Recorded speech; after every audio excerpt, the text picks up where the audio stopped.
Hello, good people. How are you today? I hope that you're doing well, and I hope that today finds you in perfect peace in every area of your life. I say that because sometimes there are storms happening, there's all kinds of things that are being wackadoodle, but to be in the peace of it is a beautiful thing. So, today is June 30th. That makes it the 30th day and the last day of Uterine Cancer Awareness Month. Cannot believe it.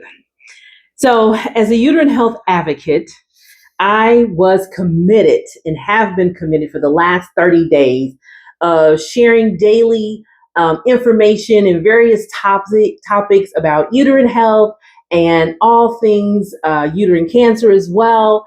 And today is June 30th. Okay.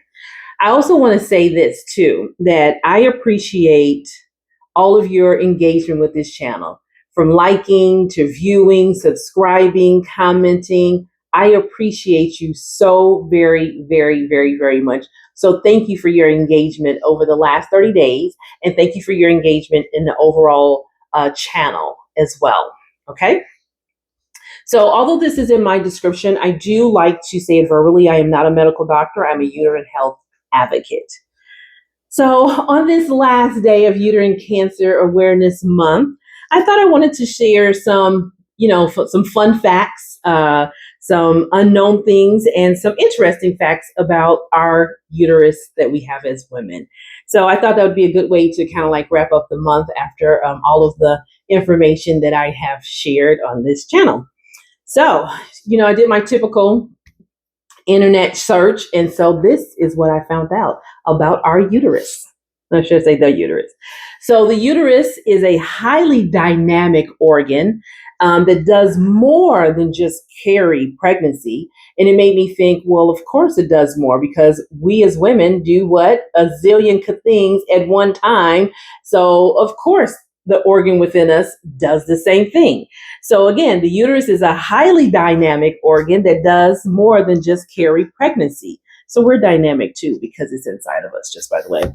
So the uterus actively communicates with your brain and your immune system. It influences your mood and your memory and can expand to nearly 500 times its resting size. Listen, the uterus is a bad organ in a good way. Okay. And so understanding its hidden, capabilities is essential for our overall well-being. So when you truly understand what your uterus does in your body, it really provides you essential overall well-being, health, and wealth of knowledge. So I thought that was interesting. So let's get into it. We got some surprising facts about the uterus. So the uterus, the first thing is, it is intimately connected to the brain. It is intimately connected to the brain. That means when something is intimate, that means they're very close. And so the uterus is linked to your brain and hormonal systems through complex neutral pathways. Of course, the uterus is operating through complex neutral pathways.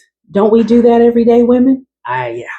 So this also, because it changes you have changes in your menstrual cycle that can directly affect your mood, your memory, and your cognitive functions, right? So number one, the uterus is intimately connected with the brain, to the brain. Number two, extreme expandability and strength. Doesn't that sound like us? I can relate this all to us as women today on this 30th day, because we know that we get stretched far and wide and still have such resilient strength that we don't even know where it comes from. But we're talking about the uterus. Come back. So the second thing about the uterus, it is extreme expandability and strength. When you aren't pregnant, your uterus is about the size of a pear, and it is made up of 3 powerful layers of muscles. 3, I like that number 3. And it can expand to the size of a watermelon to accommodate a growing fetus. And I think it can even get bigger than that, because when you see women that are having, multiple births, when they're having like twins and quadruplets, so the uterus can even expand to accommodate all 4, 5, and 6 babies. 8, I think. I don't know. So it accommodates the growing fetus. And once you have your child or children, it takes the uterus about 6 weeks to shrink back to its normal size after pregnancy. So although it can expand to accommodate all of the children that are growing inside, once the children have been given birth to, the uterus now goes back to its regular scheduled program. The uterus, I'm telling you, the uterus, okay? We ought to think more differently of our uterus after these last 30 days, right? Okay. So the uterus is the only organ that grows a temporary organ. Do you hear me? The uterus is the only organ that grows a temporary organ. During pregnancy, the uterus and the developing embryo team up, besties, to create a placenta. It is the only temporary organ in the human body, and is responsible for delivering oxygen and nutrients to the fetus. Do y'all hear that? This uterus is the only organ that grows a temporary organ, and that's the placenta. And we know how, if you study pregnancy, how important the placenta is, and how important it is that the placenta, I do believe, is removed as well, because I think there's some things that can happen if it's not, or if it's partially broken or something like that. So the uterus. The uterus is also the only organ designed to self-destruct and regrow its lining every month. The uterus. The uterus is busy, you guys. The uterus is busy. So the uterus, it acts as a neuroendocrine agent. Recent science shows that the uterine lining behaves like a endocrine organ. An endocrine in your system, regulates all of your hormones. So it acts like an endocrine organ, secreting hormones and other chemicals that communicate directly with the rest of your body, including your immune system. So this lets me know that this organ, our uterus, has so much to do with our overall well-being, because it's communicating even with our immune system. It's communicating with the rest of our bodies, and letting the rest of our bodies know what's going on with us as a woman. When I tell you that we are fearfully and wonderfully made, and I'm about to start getting emotional here, you just never know about okay, the uterus. It has no toxins to flush. So a common myth is that periods are the body's way of clearing out toxins. In all actuality, menstrual blood is simply a shedding of the uterine lining, the tissue and the mucus. That's what the uterine lining is. So it's perfectly healthy and it's unpolluted, meaning there is no toxicity in our monthly cycles. Well, I don't have it anymore. The monthly cycles that are out. So it's not a taboo thing. It's not like, ooh, it is perfectly healthy and unpolluted. So this is why we need to be celebratory of our menstrual cycles, even though they can cause us a lot of pain and things of that nature. But there's no toxins in it. It's a beautiful thing, and it only happens if you don't get pregnant, right? If you get pregnant, you don't have your cycle for 9 months or something like that. I know it's 9 months. So the uterus. Can you see I'm excited learning all of this stuff? The uterus, it can change shape and even duplicate. This uterus is working, child. This uterus is working. So not every uterus is uniform. So again, this is what I say about us. We are all so different as women, and we as people, but definitely as women as well, because that's what I'm talking about here. So while the uterus is typically pear-shaped, some women have a condition where they're born with two uteri, it's called. So they got two separate uterus that they're born with. Also, the uterus can be heart-shaped, and while others may have a tilted uterus that can lean forward or backwards. So the last thing about our wonderful uterus is there's tilt variations as well. It says in about 80% of women, the uterus naturally tilts forward. Of course, because we're moving forward, we got things to do. towards the bladder. So it tilts forward towards the bladder. However, around 20 to 25% of people have a retroverted uterus that tilts backwards, lean back towards the rectum. So it can tilt forward or it can tilt backwards. So 80% tilts forward, 20 to 25% tilt to the back.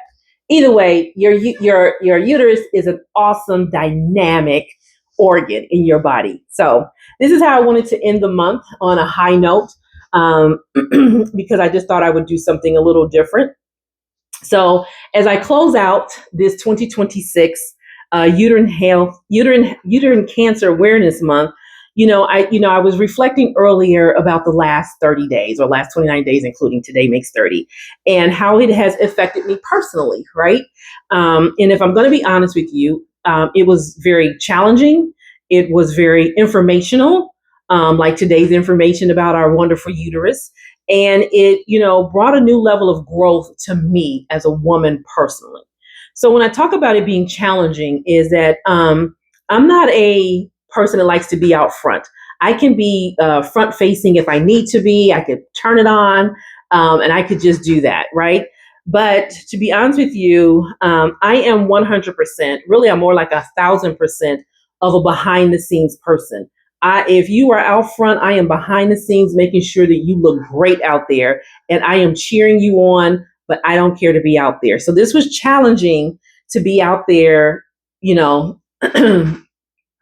in front of the camera, doing these every day, right? And also, it was challenging because, whenever you're doing something, you always hear that negativity, even in your head and your mind. And I had to like really, get rid of it, challenge it, send it to, where it came from, because I kept hearing, the information you're presenting is not all that great. No one is going to care about it anyway. But I still kept pushing, and then we're here at day 30. So it was challenging. As well as it was, informative for me, right? Because I learned more than I expected regarding regarding the uterine health. Like even today, learning about how dynamic our uterus is and how it kind of aligns with us as women, right? Hey, so, I learned things that I just didn't even know before. I think about, sarcoma to adenomyosis. I know I messed that one up. Meiosis, a nulliparous uterus. Learned so much, and so many big words, right? To the various type of cancers that we can have within our uterine health, to all the different types of gynecologists that are out there, the type, from the politics of uterine health to cosmetic surgery, right? And you can view all of those topics and videos on the channel. I did make a playlist under there, and all 30 of them will be listed there. And then you can also check out my uterine health journey, which let's start at this channel in the first place. So, it was just so much stuff that I learned. And even yesterday, learning about a rare form of a uterus. I mean, just so much that I learned. So it was very informative. And personally, when I speak of my growth, right, I'm speaking of conquering fears. I went from saying, when I found out about uterine health, uterine cancer awareness month, oh, I'm going to post, something, because I was nervous. I was extremely nervous, to committing to posting every day. That's a conquering of fear, because I just had that fear, right? And for me, being in front of this camera, my camera phone, every single day for 30 days, that's a lot of growth for me, a lot of growth for me. It meant sharing, information that I had no idea about, hoping that it would be just as valuable to you to learn about uterine health as it is for me to research it and present it to you and learn as well myself, right? And just, no matter what that negative thing that I'm trying to cast out, I posted anyway for the last 30 days. I posted anyway. It has stretched me and also given me a boost of confidence. I can do this. I can do hard things. And you may say, oh, it's just sitting in front of the camera, chit-chatting. That is so not me. There are some things that are hard things, right? And this is one of them. But I felt, as a uterine health advocate, being on my own journey and seeing how we learned that this is going to be, I think, the fourth cancer by 2030, that it's my job now. I feel like it's my responsibility to get the awareness out there about uterine health and uterine cancers and all of the things that we could be doing to be preventative, all the things that we can do to talk to our younger people in our lives, our sisters that are in our lives, to take away the stigma, to break down all stereotypes and myths and things of that nature and educate each other so we can be well informed, right? That's what that's what I think that it really, provided for me. And I'm going to say this, it also changed me personally for the better. As I look at myself and I look at other women, I can offer myself grace and I can offer other women grace. And what do I mean by that? When I'm out now and I see a woman with a protruding stomach that is not pregnant, I did I ever guys tell you about the time that I saw a woman once and she had a protruding stomach? I know this is totally off subject. And I says, "Oh, congratulations." She was not pregnant. She says, "I'm not pregnant." When I tell you how embarrassed I was embarrassed. And then I was even more embarrassed about what her husband said. I'm not going to repeat that. It was not nice. Not nice. And so since then, I don't care if I see your stomach is out to here. I don't say a word until you tell me you are pregnant. I no longer do that. So getting back to this, just a sidebar, it just came to my mind. So I offer other women grace as well as myself. When I see a woman that has a protruding stomach out there, I know that could be fibroids, that could be some kind of uterus condition, and it makes me think that woman may not even know what she's going through. She may or might not even know what condition is happening in her body at that moment. So who am I to look at her and go, she needs to lose weight, or all the things that we say, even to our own selves, right? So you can't see my stomach here. Good for you. So I do know when I look at myself, because I'm only going to talk about me here, and I'm punching it. Is real tender, mushy. So when I do know that I need to take better care of myself around the fat around my abdomen area, the stomach area, and take better care of myself with diet and exercise, right? I can't blame it and say, "Oh, that's the fibroids." No, I already asked the doctor that anyway. I was just like, "Is this the fibroids?" So I can blame. She says no. So it's fat. And I do understand that some of that is caused by stress level. And that's why I speak peace into your life at the beginning of the videos, right? So, I just want to go ahead and end this and say that I really do hope that you enjoyed this 2026 Uterine Cancer Awareness Month, every day of posting videos and information that was, posted. I pray that the information, made you more aware of topics and made you more aware of how vast uterine health really is. It's not just one thing. It's a gamut of things. There was 30 days of conversation, and I'm sure I could have continued more on different type of topics. And I think I'll just continue on when I get back to my regular posting schedule of once a week. So that was, so I'm really happy about that. So I do hope that something was said that brought awareness to you. I hope that something was said that make you have a better and more informed conversation with your doctor, something that will lead to you having a better health plan for your life, with your family and friends, and talking about it with your doctors, that you can have a healthy uterine health. So it's your body. When you feel discomfort, when you feel any pain, please, go to the doctor. If you are not happy with your doctor and you don't feel like your doctor is listening, find another one. You have to advocate for yourself. There's too many videos out there now on social media of women coming and speaking out loud of, them not having a good experience, or the doctor kind of blew them off and they went to another doctor, and they finally, because you're not crazy, they finally found out what was truly wrong with them. So take the opportunity to learn about what's going on, learn about, your diagnosis, and then working with your doctor and family and friends, figuring out the best option for your healing journey. Remember, we're all different, right? We just learned here today, some people have a regular pear-shaped uterus, some people have two uterus, some people have a heart-shaped uterus. So We're all different. So because we're all different, what works well for me may not work well for you. It's okay to have conversations with women that have gone through what you have gone through to gather information so you can make a good decision, but try to make the best decision for you and don't feel like you're pressured to do something. Get in a corner somewhere and gather your peace, gather your information, and seek guidance on what you should do for you. So again, thank you for being with me for the last 30 days. I really do hope that you have had a wonderful time and you have watched my growth and all of my challenges with the lovely words that I've been learning. But you know what? The more we know, the more we grow.